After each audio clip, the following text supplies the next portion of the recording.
সে দেখেন আমাকে অনেকগুলো ফর্মুলা দিয়ে দিয়েছে। যদি আমি আসসালামু আলাইকুম। আমাদের এইখানে জয়নিং ডেট আছে। আমরা এখানে দিনের নামটা বসাবো।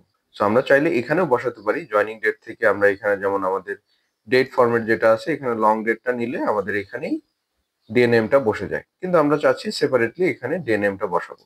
সো আমরা এআই কে জিজ্ঞেস করি। ডিপসিক, চ্যাটজিপিটি আপনি যাকে খুশি তাকে জিজ্ঞেস করতে পারেন। তো আমরা লিখে দিলাম give me the day name excel as per the date in E2 sell.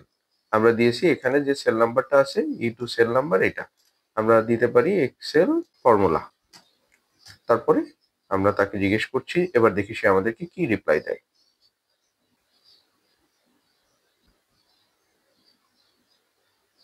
সে দেখেন আমাকে অনেকগুলো ফর্মুলা দিয়ে দিয়েছে। যদি আমি শর্ট ফর্ম চাই 3টা লেটার দিয়ে মানডে, টিউসডে, সেই ক্ষেত্রে আমাকে এই ফর্মুলা টেক্সট, তারপরে সেল নাম্বার, তারপরে কমান্ড সাইন, কোটেশন মার্কের মধ্যে 3টা ডি। আর যদি আমি ফুল নেম চাই তাহলে এখানে হবে 4টা ডি। আমি ফুল নেমটা নিতে চাই, এটাকে কপি করলাম, কপি করে আমি এখানে পেস্ট করলাম। দেখেন আমার কিন্তু ডে নেম হয়ে যাচ্ছে। যেমন আজকে 4 মে সানডে, যদি আমরা এখানে টুডের ফর্মুলাটা দিয়ে দিই equal to today, first bracket open and close, তাহলে দেখেন 4 মে আজকে সানডে।